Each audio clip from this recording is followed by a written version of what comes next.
देखिए बेटा, previous lecture में हमने क्या देखा था, ideal solution and non ideal solution देख लिया था। थोड़ा सा मैं डिस्क्रिप्शन दे रहा हूँ, आइडियल सॉल्यूशन और नॉन आइडियल सॉल्यूशन क्या होता है। आइडियल सॉल्यूशन क्या होते हैं,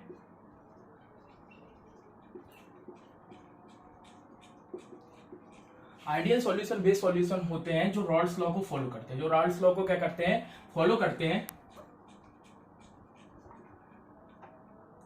रॉल्स लॉ को फॉलो करते हैं, आइडियल सॉल्यूशन कहलाते हैं। आइडियल सॉल्यूशन वे सॉल्यूशन होते हैं जो रॉल्स लॉ को फॉलो करते हैं। मतलब इनके लिए सॉल्यूशन का वेपर प्रेशर सॉल्यूट और सॉल्वेंट के, सॉल्यूट और सॉल्वेंट मतलब पीए प्लस पीवी के वेपर प्रेशर के सम की इक्वल होता है। पार्शियल वेपर प्रेशर के सम की क्या होता है, इक्वल होता है।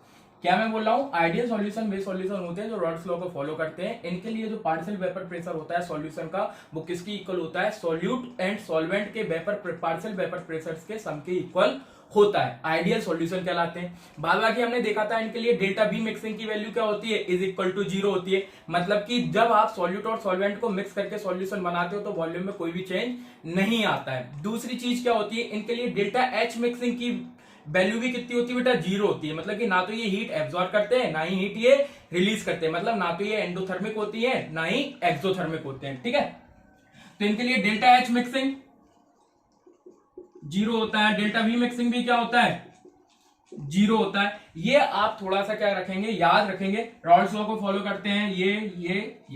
ये मैं बता चुका था। अब हम देखते हैं नॉन आइडियल सॉल्यूशन क्या होते हैं। ठीक है,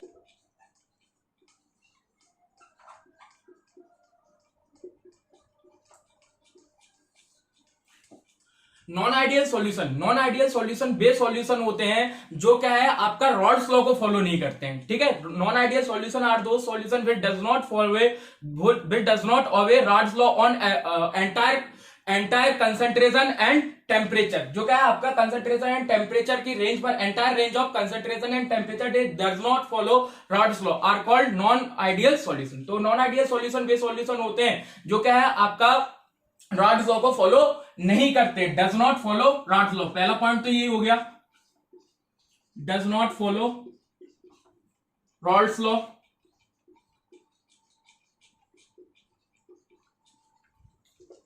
दूसरी चीज, जब ये रॉल्स लॉ को फॉलो नहीं करते, मतलब कि इनके लिए क्या होता है, सॉल्यूशन का पार्शियल वेपर प्रेशर, सॉल्यूशन का partial vapour pressure not equal हो जाएगा किसके, सॉल्वेंट और सॉल्यूट के पार्शियल वेपर प्रेशर के सम के। मतलब PA plus PB, solute plus solvent के पार्शियल वेपर प्रेशर के सम नॉट इक्वल हो जाएगा सॉल्यूशन के पार्शियल वेपर प्रेशर के सम के।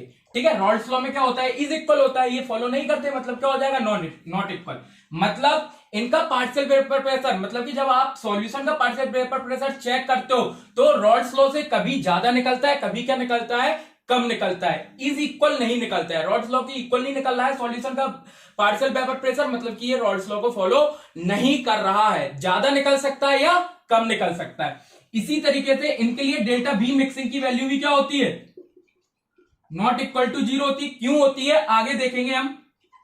इसी तरीके से इसके लिए डेल्टा एच मिक्सिंग भी क्या होता है, नॉट इक्वल टू 0 होता है। अब मैं कुछ एक चीज बता रहा हूं आपको, चाहे सॉल्यूशन आइडियल हो या नॉन आइडियल हो, अगर उसके लिए पूछे डेल्टा जी की वैल्यू बताओ, तो डेल्टा जी की वैल्यू हमेशा, चाहे आइडियल सॉल्यूशन हो या नॉन आइडियल, बुक में नहीं मिलेगा, मैं आपको बता रहा हूं, डेल्टा जी की वैल्यू हमेशा क्या होगी, निगेटिव होगी। डेल्टा जी की वैल्यू हमेशा क्या होगी, निगेटिव। और डेल्टा एस एंट्रोपी चेंज हमेशा क्या होगा, पॉजिटिव होगा, चाहे आइडियल सॉल्यूशन हो या नॉन आइडियल। ये दो चीजें आइडियल नॉन आइडियल दोनों के लिए क्या रहती है, सेम रहती है। ठीक है, अब इसके बेसिस पे क्या होता है, नॉन आइडियल सॉल्यूशन को दो पार्टों में डिवाइड किया जाता है। नॉन आइडियल सॉल्यूशन को दो पार्टों में डिवाइड किया जाता है। सॉल्यूशन नॉट इक्वल टू 0 है, मतलब कि या तो सॉल्यूशन की वैल्यू बढ़ जाएगी या फिर सॉल्यूशन की वैल्यू क्या हो जाएगी, घट जाएगी। ऐसा नहीं होगा कि सॉल्यूशन क्या हो, इक्वल हो।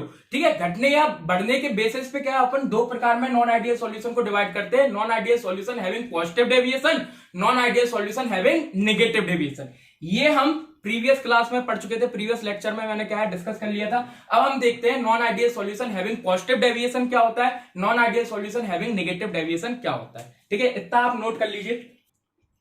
अब देखिए हम क्या देखने जा रहे हैं बेटा, हमने नॉन आइडियल सॉल्यूशन क्या होता है देख लिया, आइडियल सॉल्यूशन क्या होता है देख लिया। अब हम देखने जा रहे हैं non ideal solution having positive deviation. मैंने बताया था नॉन आइडियल सॉल्यूशन दो प्रकार का होगा, पॉजिटिव डेविएशन वाला और नेगेटिव डेविएशन वाला। अब हम देखने जा रहे हैं non ideal solution having positive deviation. Non ideal solution having positive deviation. Positive deviation से आप ये समझ लीजिए लिखना कैसे, आपको अगर स्टेट बोर्ड में पूछे क्या है, इसके लिए सभी चीजें क्या आएंगी, पॉजिटिव आएंगी। इसके लिए सभी चीजें क्या आएंगी, पॉजिटिव आएंगी।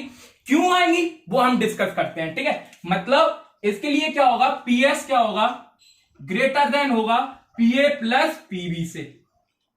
मतलब सॉल्यूशन का वेपर प्रेशर, सॉल्यूशन का पार्शियल वेपर प्रेशर ज्यादा आएगा सॉल्यूट और सॉल्वेंट के वेपर प्रेशर के, पार्शियल वेपर प्रेशर के सम से।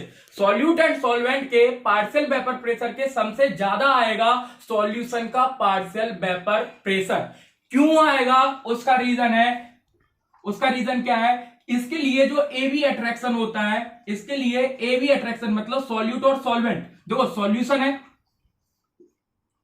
सॉल्यूशन, इस सॉल्यूशन में क्या होगा, सॉल्यूट भी होगा और सॉल्वेंट भी होगा, सॉल्यूट और सॉल्वेंट दोनों होंगे। तो सॉल्यूट मॉलिक्यूल्स और सॉल्वेंट मॉलिक्यूल्स के बीच में लगने वाला अट्रैक्शन क्या कहलाएगा, solute solvent attraction, AB attraction. अब मैं अगर सॉल्यूट ले लूं या सॉल्वेंट ले लूं तो सॉल्यूट के अंदर प्योर ए होगा, सॉल्वेंट के अंदर प्योर बी होगा, तो उनके बीच में लगने वाला अट्रैक्शन ए अट्रैक्शन या बेबी अट्रैक्शन होगा। तो ये जो सॉल्यूशन का अट्रैक्शन होता है एबी अट्रैक्शन, वो क्या होता है, कम होता है ए अट्रैक्शन से एंड बीबी, सॉल्यूट सॉल्यूट या सॉल्वेंट सॉल्वेंट अट्रैक्शन ज्यादा होता है सॉल्यूट सॉल्वेंट अट्रैक्शन से। सॉल्यूट सॉल्वेंट अट्रैक्शन क्या होता है, कम होता है किससे, सॉल्यूट सॉल्यूट या सॉल्वेंट सॉल्वेंट अट्रैक्शन से। ऐसा क्यों होता है, ऐसा होने के कारण होता क्या है, मैं क्या बता रहा हूं, पॉजिटिव डेविएशन में क्या होता है, जो सॉल्यूट सॉल्वेंट अट्रैक्शन होता है, मतलब सॉल्यूशन के बीच में सॉल्यूट सॉल्वेंट का जो अट्रैक्शन होता है एबी अट्रैक्शन, वो कम होता है। ये पूछा जा सकता है कम होता है किससे, सॉल्यूट सॉल्यूट अट्रैक्शन से या सॉल्वेंट सॉल्वेंट अट्रैक्शन से। कम होने के कारण क्या होता है, कम होने का मतलब क्या है, सॉल्यूट और सॉल्वेंट, सॉल्यूशन के बीच में सॉल्यूट और सॉल्वेंट पार्टिकल के बीच में लगने वाला force, solute and solvent particles के बीच में लगने वाला फोर्स ऑफ अट्रैक्शन कैसा होगा, वीक होगा। फोर्स ऑफ अट्रैक्शन वीक होगा मतलब कि थोड़ा सा ही क्या है, ये वीक होने के कारण क्या होगा, जल्दी ये किस में कन्वर्ट हो जाएंगे, वेपर में कन्वर्ट हो जाएंगे, जल्दी किस में कन्वर्ट हो जाएंगे, वेपर में कन्वर्ट हो जाएंगे। जबकि इनके बीच में लगने वाला अट्रैक्शन फोर्स क्या है, ज्यादा है। तो इसे ब्रेक करने के लिए टेम्परेचर भी क्या चाहिए होगा, ज्यादा। ये इजिली ब्रेक नहीं होंगे, जब ये इजिली ब्रेक नहीं होंगे तो सीधी सी बात है इनकी वेपर भी क्या बनेगी, सॉल्यूट सॉल्यूट या सॉल्वेंट सॉल्वेंट पार्टिकल्स के बीच में लगने वाला अट्रैक्शन फोर्स ज्यादा है तो उसमें वेपर क्या बनेगी, कम। सीधी सी बात, इतना समझ में आता है, ज्यादा है अट्रैक्शन फोर्स तो सीधी सी बात है बॉन्ड टूटेगा नहीं तो वेपर में कन्वर्ट कैसे होंगे, वेपर में कन्वर्ट होने के लिए बॉन्ड टूटना जरूरी है। तो सीधी सी बात है अट्रैक्शन ज्यादा है तो बॉन्ड जल्दी नहीं टूटेगा तो वेपर क्या बनेगी, लेट बनेगी या कम बनेगी, ठीक है। तो यहां पर वेपर क्या बन रही है, कम, वेपरलेस फॉर्म करेंगे। जबकि यहां पे क्या होगा, आपका अट्रैक्शन फोर्स क्या है, कमजोर है, तो इजीली ये ब्रेक हो जाएंगे, ब्रेक होके किस में कन्वर्ट हो जाएंगे, वेपर में कन्वर्ट हो जाएंगे, इजीली ब्रेक हो जाएंगे क्योंकि फोर्स ऑफ अट्रैक्शन कम है। ब्रेक होके वेपर में कन्वर्ट होंगे, वेपर में कन्वर्ट होंगे तो वेपर ज्यादा बनेगी, और वेपर ज्यादा बनेगी तो सीधी सी बात है वो प्रेशर भी क्या लगाएगी, ज्यादा लगाएगी। वेपर ज्यादा बनेगी तो प्रेशर भी क्या लगाएगी, ज्यादा लगाएगी। तो वेपर क्या बन रही है, ज्यादा, वेपर क्या होगी, मोर वेपर फॉर्म होगी, तो वो क्या है, मोर प्रेशर क्या करेगी, अप्लाई करेगी। इस कारण से क्या होगा, सॉल्यूशन का पार्शियल वेपर प्रेशर ज्यादा हो जाएगा किससे, सॉल्यूट सॉल्यूट और सॉल्वेंट सॉल्वेंट के वेपर प्रेशर के सम से। समझ में आता है वो लोग इतना, ठीक है। अब हम दूसरा पॉइंट डिस्कस करने जा रहे हैं। इसका दूसरा पॉइंट क्या होता है, इसका पहला पॉइंट में कोई दिक्कत नहीं, दूसरा पॉइंट, इसके लिए डेल्टा एच मिक्सिंग की वैल्यू, इसके लिए डेल्टा एच मिक्सिंग की वैल्यू पॉजिटिव आती है। इसके लिए डेल्टा एच मिक्सिंग की वैल्यू क्या आती है, पॉजिटिव आती है। डेल्टा एच मिक्सिंग कैसा होता है, पॉजिटिव होता है। मतलब आपका क्या होता है, और दूसरी एक और चीज मैं बता दे रहा हूं, इसके लिए डेल्टा भी मिक्सिंग भी क्या होता है, डेल्टा भी मिक्सिंग भी क्या होता है आपका, पॉजिटिव होता है। इसके लिए डेल्टा एच मिक्सिंग भी पॉजिटिव होता है, डेल्टा बी मिक्सिंग भी क्या होता है, positive. Delta H mixing positive से क्या मतलब है, डेल्टा बी मिक्सिंग पॉजिटिव से क्या मतलब है, सभी देखते हैं।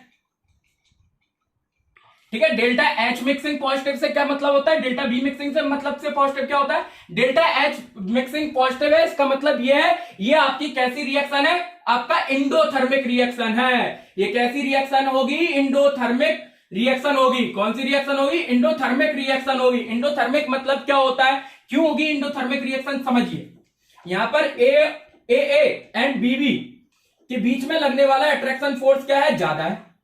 जब ये फोर्स टूटेगा तब जाके ए और बी के बीच में क्या बनेगा, आपका बॉन्ड बनेगा। अब इस बॉन्ड को तोड़ना है तो ये क्या करेगा, आपका एनर्जी लेगा। एनर्जी लेगा मतलब कौन सी रिएक्शन, इंडोथर्मिक रिएक्शन। समझ में आ रहा है, नहीं आ रहा समझ, देखो एक बार फिर से।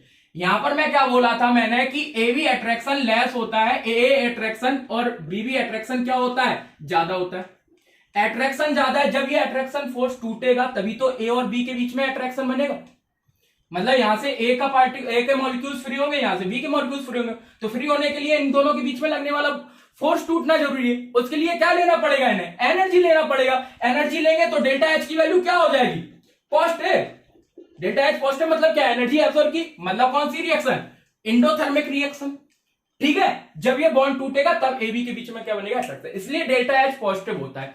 दूसरी चीज, डेल्टा बी मिक्सिंग पॉजिटिव क्यों होती है, ये क्या मतलब है, देखो जैसे मैंने बोला, मैंने 50 ml सॉल्यूट लिया और 50 ml क्या लिया, सॉल्वेंट, मिला के मैंने सॉल्यूशन बनाया। तो बनना कितना चाहिए था, 100 ml का।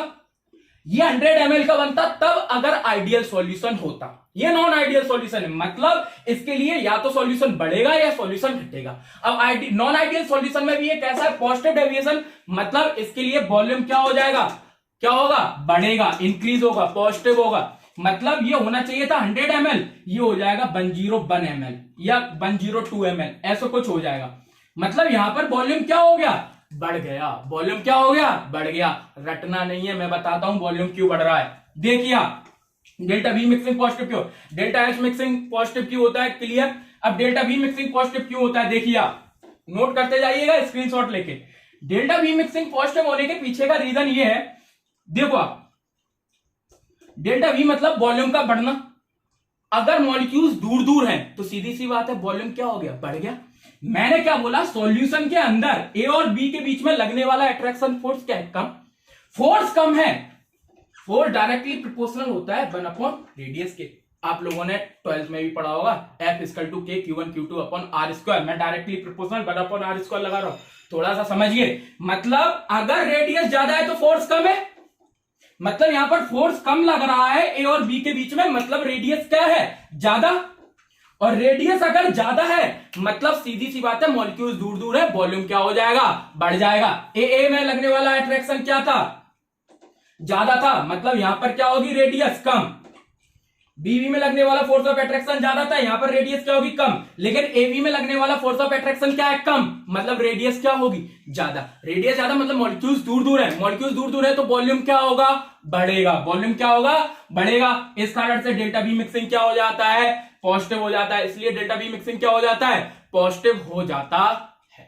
ठीक है, तो ये हुए आपके 3 पॉइंट। चौथा पॉइंट देखिए आप, ठीक है, डेल्टा बी मिक्सिंग तक क्लियर है आपको। चौथा पॉइंट देखिए, जो आपके non ideal solution having positive deviation है वो बनाते हैं आपका मिनिमम बॉइलिंग एजियोट्रॉप्स। क्या बनाते हैं, मिनिमम बॉइलिंग एजियोट्रॉप्स। देखेंगे अभी ये भी डिस्कस करेंगे हम।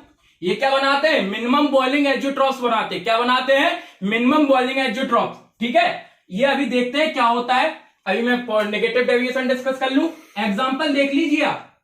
इसका 1-2 एग्जांपल लिख देता हूं मैं, non ideal solution having positive deviation. सबसे इंपॉर्टेंट एग्जांपल लिख रहा हूं मैं, ethyl alcohol plus water, ethyl alcohol plus water. और ये एग्जांपल भी इसी का है, मिनिमम बॉइलिंग एजियोट्रॉप्स।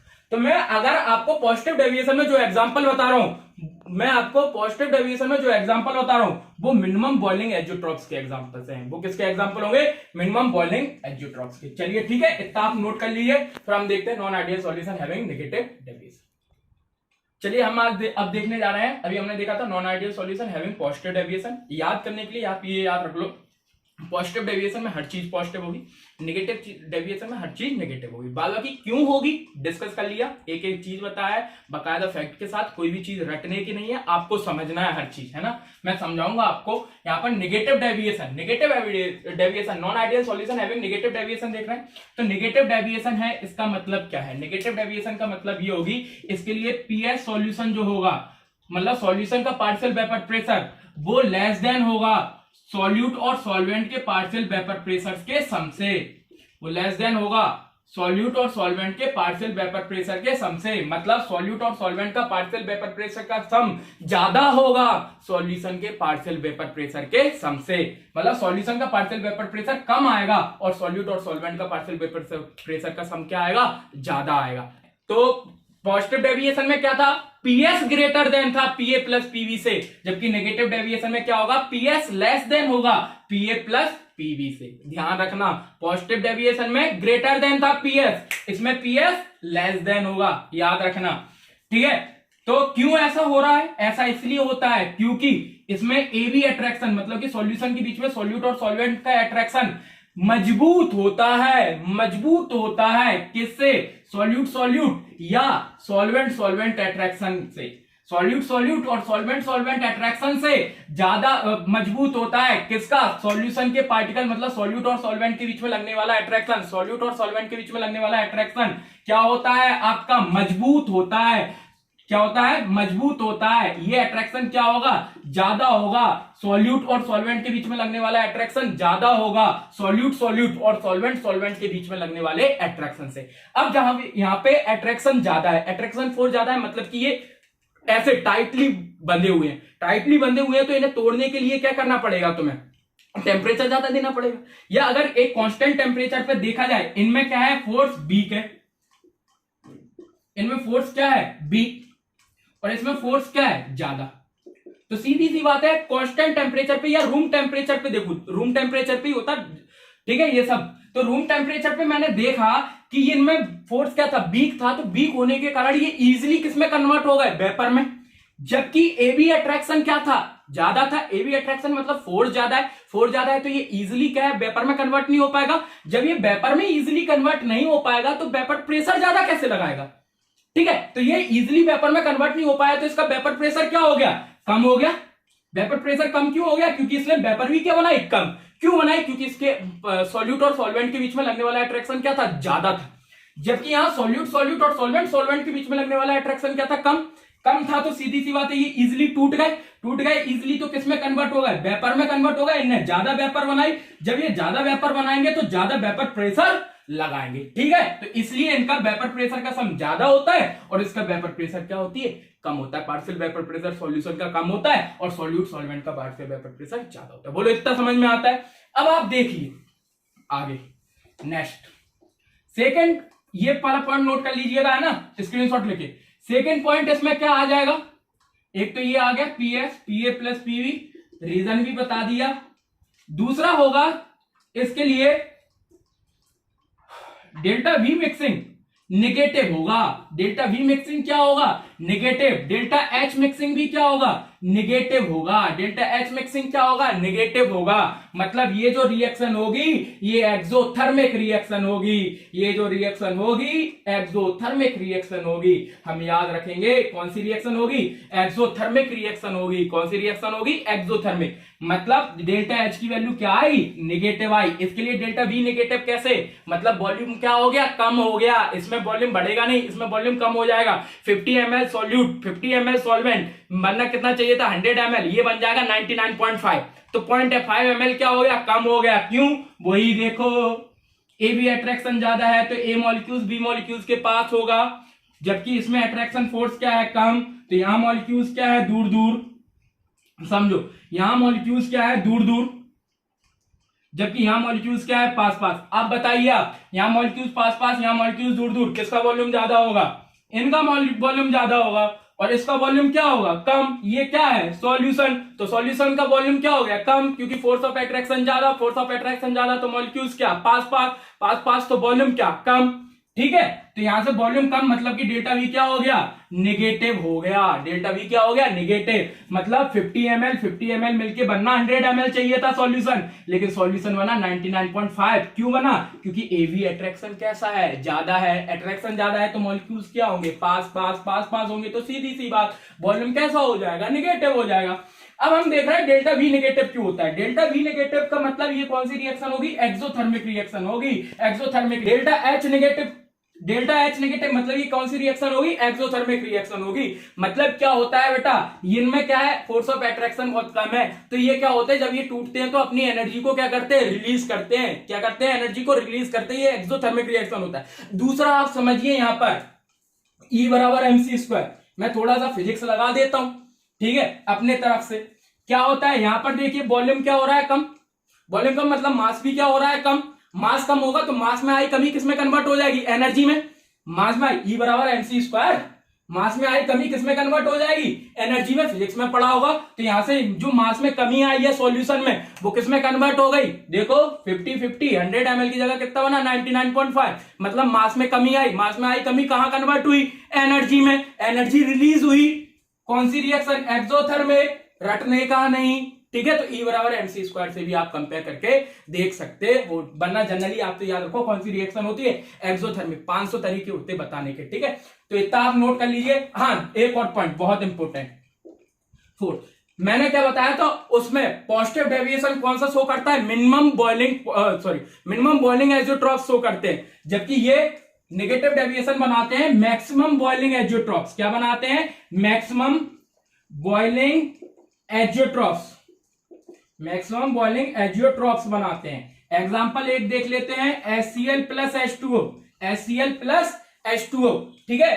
तो ये हो गया आपका, ये क्या बनाते हैं, मैक्सिमम बॉइलिंग एजियोट्रॉप्स। अब हम देखते हैं एजियोट्रॉप्स क्या होते हैं, इसको आप नोट डाउन कर लीजिए, स्क्रीनशॉट ले लीजिए। हमारा नेक्स्ट टॉपिक जो है वो रहेगा एजियोट्रॉप्स क्या होते हैं, ठीक है। मैंने आपको बताया था मैक्सिमम बॉइलिंग और मिनिमम बॉइलिंग एजियोट्रॉप्स। देखो एजियोट्रॉप दो लिक्विड्स का, दो बाइनरी लिक्विड्स का ऐसा मिक्सचर होता है, बाइनरी मिक्सचर होता है। बाइनरी मिक्सचर मतलब कि दो लिक्विड मिलाए हैं, ठीक है।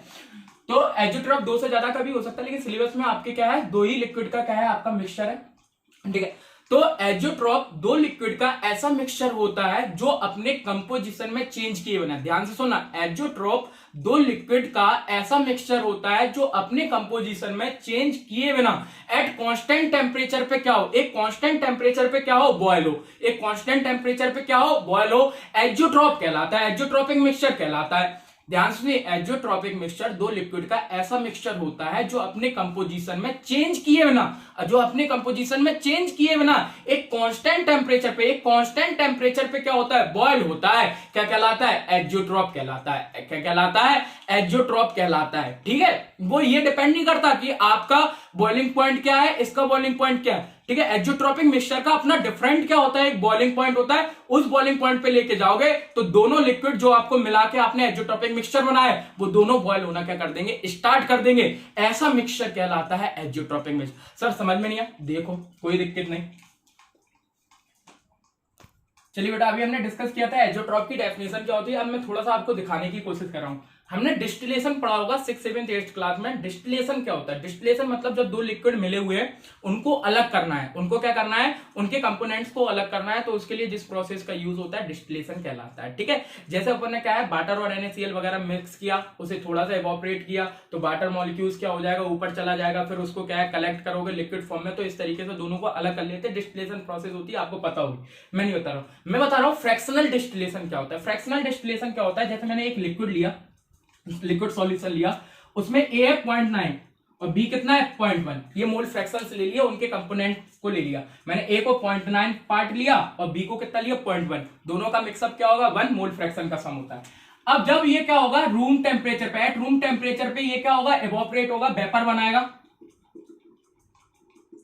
अब ये जो वेपर बनी है, ये जो वेपर बनी है, उसमें जो कंपोनेंट होगा और इसका जो कंपोनेंट होगा, दोनों क्या होंगे, डिफरेंट होंगे। दोनों क्या होंगे, डिफरेंट होंगे। हम देख के आए हैं वेपर प्रेशर में, ठीक है। ये बाई ए होगा और ये क्या होगा, बाई बी। कुछ याद आ रहा है, न्यूमेरिकल सॉल्व करवाया था वो वाला लेक्चर देख लीजिए आप। तो यहां से इसकी क्या है, वेपर फॉर्म होगी। वेपर फॉर्म होगी तो ये जो वेपर बनेगी उसमें कौन सा पार्ट ज्यादा होगा, ए पार्ट ज्यादा होगा, बी पार्ट क्या होगा, कम, क्योंकि बी वैसे ही क्या है 0.1 है। और ए क्या है ज्यादा, तो ए ज्यादा लिया है तो उसकी वेपर भी क्या बनेगी ज्यादा, बी कम लिया है तो बी की वेपर क्या बनेगी कम। तो यहां जो वेपर बनी होगी उसमें ए वाला पार्ट क्या होगा ज्यादा होगा, ए कंपोनेंट ज्यादा होगा, बी कंपोनेंट क्या होगा कम। अब इस वेपर को हम क्या करेंगे कंडेंस करेंगे, कंडेंस करेंगे तो ये दोबारा से किस में कन्वर्ट हो जाएगी, लिक्विड में कन्वर्ट हो जाएगी। अब ये जो आपका आया है लिक्विड उसमें ए पार्ट क्या है ज्यादा, बी पार्ट क्या है कम, इसे दोबारा से क्या है इवोपरेशन हुआ, वेपर फॉर्म हुई, फिर इसे क्या करेंगे कंडेंस करेंगे। ऐसी प्रोसीजर को 2-3 बार करते हैं, 2-3 बार करने के बाद हम देखते हैं इसी तरीके से भैया इवोपरेशन करना, वेपर बनाना, फिर कंडेंस करके लिक्विड बनाना, फिर उसे क्या है इवोपरेशन होना, वेपर बनना, इस तरीके से। बोर्ड छोटा था मैंने 1-2 में ही करके होता है।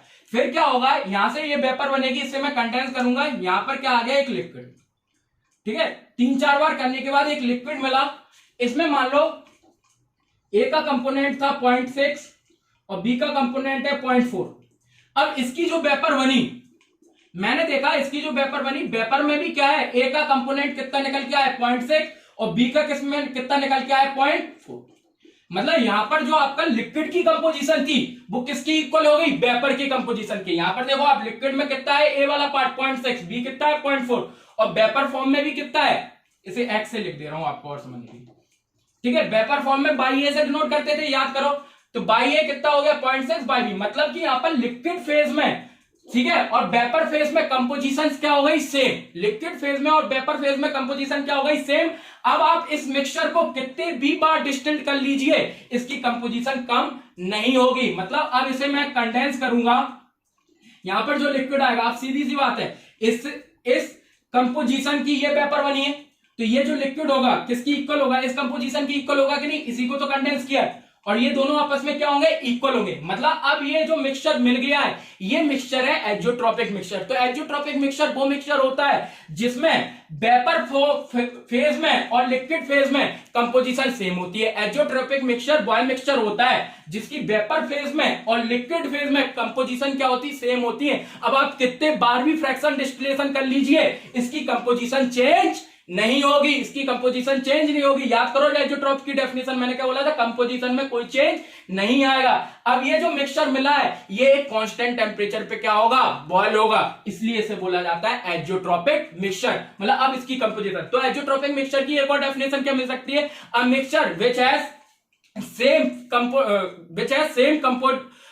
composition in liquid and vapor phase। अब mixture which has same composition in liquid and vapor phase, a mixture which has same composition in liquid and vapor phase is called azeotropic mixture, is called azeotropic mixture। ठीक है, तो azeotropic mixture वो होता है जिसकी vapour phase में और liquid phase में कंपोजिशन क्या हो सेम हो, वेपर फेज और लिक्विड फेज में कंपोजिशन सेम हो। अब आप कितने बार भी फ्रैक्शन डिस्टिलेशन कर लीजिए आप इन कंपोनेंटों को अलग नहीं कर सकते हो। मतलब आप क्या कह सकते हो, azeotropic mixture can't be separated by fraction distillation. मतलब फ्रैक्शन डिस्टिलेशन के थ्रू आप एज़ोट्रोपिक मिक्सचर के कंपोनेंटों को अलग नहीं कर सकते हो। The component of azeotropic mixture can't be separated by fraction distillation and simple distillation. ठीक है, एज़ोट्रोपिक मिक्सचर के जो कंपोनेंट हैं ए और बी, इनको आप फ्रैक्शन डिस्टिलेशन और क्या है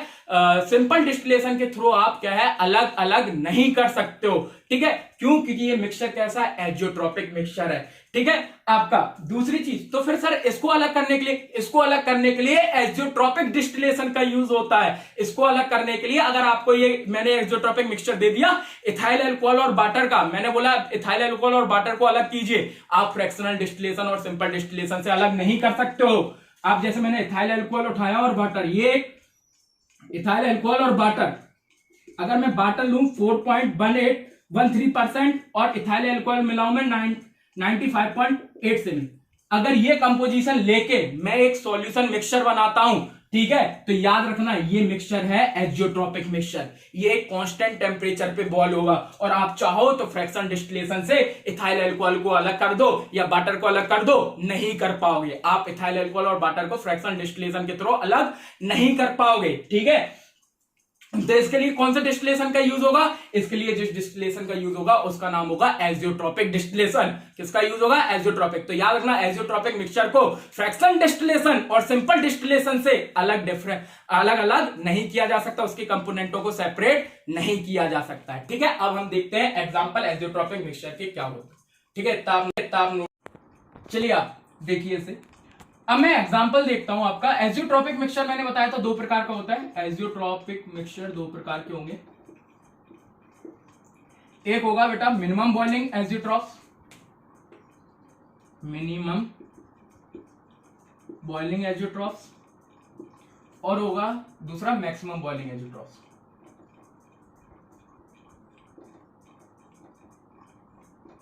अच्छा, एक चीज और याद रखना, एजियोट्रॉप्स को कांस्टेंट बॉइलिंग मिक्सचर्स भी कहा जाता है क्योंकि ये कांस्टेंट टेम्परेचर पे बॉयल होते हैं ना। मिनिमम बॉइलिंग एजियोट्रॉप्स और मैक्सिमम बॉइलिंग एजियोट्रॉप्स। ठीक है, मिनिमम बॉइलिंग एजियोट्रॉप्स और मैक्सिमम बॉइलिंग एजियोट्रॉप मैंने बताया था। मिनिमम बॉइलिंग एजियोट्रॉप कौन दिखाते हैं? जो नॉन आइडियल सॉल्यूशन में पॉजिटिव डेविएशन शो करते हैं, वो क्या दिखाते हैं? Minimum boiling. जबकि नेगेटिव डेविएशन वाले क्या शो करते हैं? Maximum boiling azeotropes. क्या शो करते हैं? Maximum boiling. अब देखिए मिनिमम बॉइलिंग एजियोट्रॉप का एग्जांपल इथाइल एल्कोहल और वाटर। इथाइल एल्कोहल और वाटर। अगर मैं इथाइल एल्कोहल लूं, कितना लूं? इथाइल एल्कोहल लेता हूं मैं 95.87% और वाटर लूं 4.13%। ठीक है, तो आप जानते हो वाटर कितने डिग्री सेल्सियस पे? 100 डिग्री सेल्सियस पे बॉयल होता है, बॉइलिंग पॉइंट। जो इथाइल एल्कोहल होता है वो होता है 78.3 के लगभग, 30 डिग्री सेल्सियस के लगभग। जब इन दोनों को मिलाया जाता है जो मिक्सचर बनता है वो एजियोट्रोपिक मिक्सचर होता है।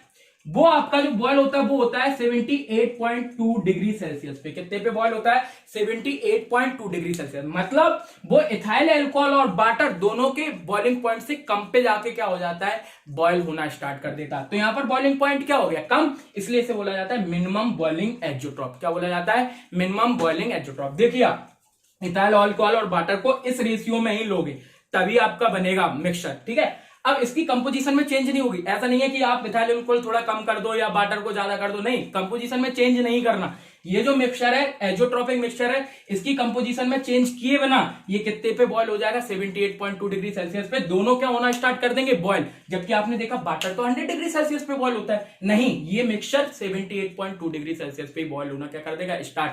इसलिए इसे कहा जाता है मिनिमम बॉइलिंग एजियोट्रॉप। ठीक है, अब हम देख रहे हैं मैक्सिमम बॉइलिंग एजियोट्रॉप का example HCl and H2O। HCl and H2O हम देखते हैं। HCl एंड H2O हम जानते हैं वाटर अगर केल्विन में देखा जाए 100 डिग्री सेल्सियस में 273 जोड़ दो तो केल्विन में अगर देखा जाए तो वाटर कितने पे? 373 केल्विन पे क्या होगा? बॉयल होगा। जबकि जो HCl होता है, HCl 188 कितने पे? आपका 188 केल्विन पे क्या होता है? बॉयल होता है। कितने पे? 188 केल्विन पे क्या होता है? बॉयल। अगर मैं 20.2% HCl और 79.8% वाटर को मिलाऊं, अगर मैं 20.2% HCl और 79.8% वाटर को मिलाऊं तो जो मिक्सचर बनेगा वो मिक्सचर एजियोट्रॉप की तरह काम करेगा। कितना? 20.2% और 79.8% H2O और वाटर को H2O और HCl को मिक्स करूं तो जो मिक्सचर बनेगा वो कौन सा होगा बेटा? एजियोट्रॉप होगा। ये एजियोट्रॉप मैक्सिमम बॉइलिंग एजियोट्रॉप का एग्जांपल है। ये किसका एग्जांपल है? क्यों? क्योंकि ये HCl 188 वाटर 373, जब इन दोनों को मिलाते हैं तो ये जो सॉल्यूशन बनता है ये 388 केल्विन पे बॉयल होता है। ये सॉल्यूशन कितने पे बॉयल होता है? 388। मतलब इसका बॉइलिंग पॉइंट बढ़ गया, मतलब ये मैक्सिमम बॉइलिंग एजियोट्रॉप है। कैसा है? मैक्सिमम बॉइलिंग एजियोट्रॉप, क्योंकि इसका क्या हुआ है? बॉइलिंग पॉइंट बढ़ा है। तो ये होते हैं मिनिमम बॉइलिंग एजियोट्रॉप और ये होते हैं मैक्सिमम बॉइलिंग एजियोट्रॉप्स। मैं अब आपको क्या है कुछ एग्जांपल लिख रहा हूं मिनिमम बॉइलिंग एजियोट्रॉप्स के और मैक्सिमम बॉइलिंग एजियोट्रॉप्स के, वो आप देख लीजिएगा, याद कर लीजिएगा। ठीक है, कुछ बहुत ज्यादा इंपॉर्टेंट एग्जांपल्स लिख रहा हूं। ठीक है, अब आप देखिए मैंने कुछ एग्जांपल लिख दिए हैं मिनिमम बॉइलिंग एजियोट्रॉप्स के और मैक्सिमम बॉइलिंग एजियोट्रॉप्स के। ये जो एग्जांपल हैं ये मैक्सिमम बॉइलिंग एजियोट्रॉप्स के हैं और सारे के सारे खास करके ये और ये बेहद इंपॉर्टेंट है। इसमें मैक्सिमम बॉइलिंग एजियोट्रॉप होता है, उसका रीजन होता है हाइड्रोजन बॉन्डिंग स्ट्रांग होती है। ठीक है, मैक्सिमम बॉइलिंग एजियोट्रॉप्स के एग्जांपल हैं किसके? ये कोई पूछ ले क्यों होता है तो आप बोल देना हाइड्रोजन बॉन्डिंग। आप इनका स्ट्रक्चर बना के देखना, हाइड्रोजन बॉन्डिंग स्ट्रांग हो रही होगी। दूसरा यहां पर ये मिनिमम बॉइलिंग एजियोट्रॉप्स की किसके एग्जांपल है, मिनिमम बॉइलिंग एजियोट्रॉप्स। तो आप ये याद रखिएगा, ये मिनिमम बॉइलिंग एजियोट्रॉप है, ये मैक्सिमम बॉइलिंग एजियोट्रॉप। तो ये आपका एजियोट्रॉप्स तक कंप्लीट हो गया। अब हम देखेंगे आपका कॉलिगेटिव प्रॉपर्टीज क्या होती हैं, तो कॉलिगेटिव प्रॉपर्टीज के टाइप देखेंगे, नेक्स्ट लेक्चर में डिस्कस करते हैं। Thank you very much.